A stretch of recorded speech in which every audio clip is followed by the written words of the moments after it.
Hi, and welcome back to Focal Point AFR Talk. Very quickly, before we go back to the phones, 888-589-8840. Just a couple of follow-up comments on the Mandela celebration, or the Mandela funeral, which was a celebration of his life and his legacy yesterday in South Africa. You have probably seen the pictures, and Rob's got them. If you're not watching on television, you might go to your computer, go to afr.net, click on audio and video streaming, because I've asked Rob to put some pictures up of what happened at this funeral with Barack Obama and Michelle Obama. Now, you've probably seen this. Now, he's seated next to, I think she's like the Prime Minister of Denmark or something like that. I don't know. She's got a hyphenated name, and I don't remember what it is offhand. But President Obama's taken that selfie, taken that picture of him with her, and then David Cameron from the UK. We got that picture up on the screen right now. So they're laughing and they're yucking it up, and this is at a funeral. I mean, you would think at a state funeral, this kind of behavior, this is not a Laker game. It's not a Chicago Bears game. This is a funeral for a statesman, and they're yucking it up and taking pictures and laughing and all that. And Michelle is not amused. She is not a happy camper. You know, you talk about global cooling and all that. I just sense a freezing rain settling onto Air Force One, looking at the face of Michelle Obama. And it turns out that Barack was just yucking it up with this, and she's an attractive person, this Prime Minister of Denmark, or whoever she is.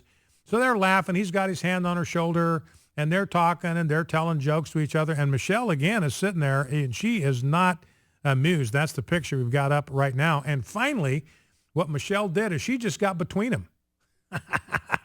What Michelle did is she traded places with Barack so that she was between him and this attractive prime minister from the country of Denmark or the Netherlands or Holland or wherever it was from. So anyway, now here's another interesting feature.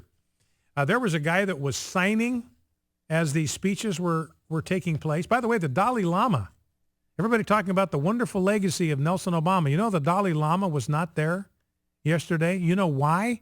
Because Nelson Mandela's South Africa would not give him a visa. Nelson Mandela's South Africa, the South Africa that he created in his own image, would not give the Dalai Lama a visa to come to Nelson Mandela's funeral. Now, this guy that was doing the signing, turns out the guy was a total fake. That what he was signing in sign language was just gibberish. None of his hand gestures meant anything.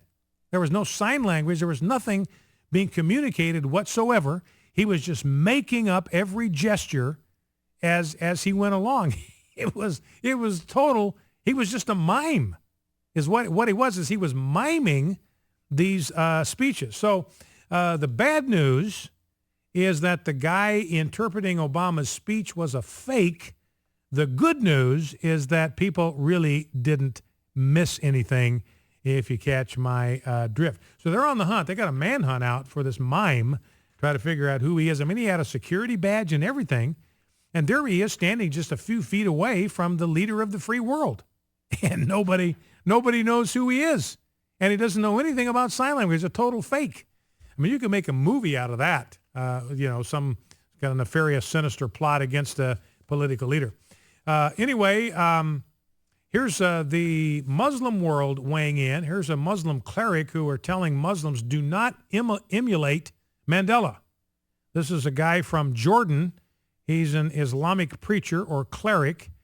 He urged jihadists, this according to Washington Free Beacon, urged jihadi terrorists last week not to emulate Nelson Mandela because he is an infidel and has been given awards by major world powers. So they are not down with the whole Nelson Mandela idol worship. And if you saw this, I didn't see this, but I'm looking at a picture of it.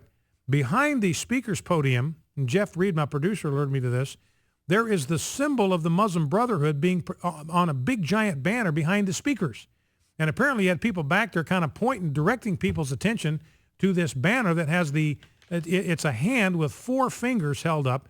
That's the Muslim Brotherhood hand. It's kind of the Muslim Brotherhood power deal, black power, the clenched fist. This is Muslim Brotherhood, 4 fingers, and that was up where everybody in the world could see it behind the speakers. You know, one other thing, then we'll go to the phones. One other thing about President Obama shaking hands with Raul Castro, it turns out that wasn't spur of the moment. According to Eli Lake at the Daily Beast, they've been cooking that up for 6 months. And let's not forget that there's an American that's been in prison for 5 years for trying to take a computer and a cell phone to the Jewish community in Cuba. That's his crime. Arrested, he's in prison for 15 years. And meanwhile, President Obama is shaking hands with Raul and making nice. And talk about racism. In Cuba, black prisoners, there are a lot of black political prisoners in Cuba that have been in prison longer than Nelson Mandela was, longer than 27 years. All right, let's go to the phones, 888-589-8840. Philip from Jonesboro, Arkansas, thank you for calling. Thanks for waiting. What's on your mind? Well, I just wanted to thank you for all that you and the AFA do, first off. You're welcome. The other thing, you were talking about fathers and the role of importance in their children. Yes. I come from what I have found through my research to be a growing trend in America, where the grandparents are raising their grandchildren. Mm-hmm. This to me is disturbing. Now, this is not every day for my grandparents taking me and bringing me up. Absolutely. Teaching me about Jesus Christ and how to have a relationship with him. It's because of them that I am who I am today as a minister in the church. Absolutely. But my thing, not knowing my biological father, my mother being an alcoholic, and when I found out that I was going to have a child, the last thing from my mind was to be like a lot of fathers today and running. Mm-hmm.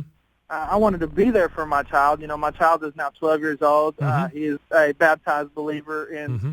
Jesus Christ and has dedicated his life to living for Christ and being in ministry and, telling his friends at school about Christ and about who he is. And it just really, I'm thankful for the grandparents out there that are willing to raise their grandchildren where the mother is, a drug addict or Mm-hmm. an alcoholic or Mm-hmm. just unable to their child, and then the fathers that are, the absentee fathers that are out there. Yeah. So Yeah, I just wanted to... Okay, well, absolutely, and we want to commend grandparents that do that. A lot of times that's not their preference. They do it out of their love for their children and for their grandchildren. They know that the alternative is if the parents of this child are not in a position to raise it, then they are willing to take on that responsibility because of their unconditional love for their children. We commend them for it. We praise them for it. And Philip, it sounds like your reaction is much the same as mine. My parents divorced when I was an adult, when I was 20.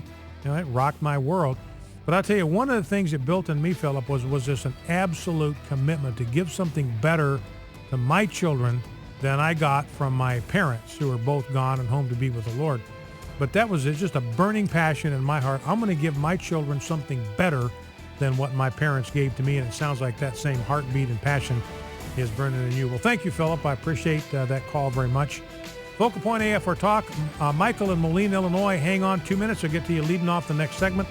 Stay with us. Focal Point AFR Talk. Back in 2.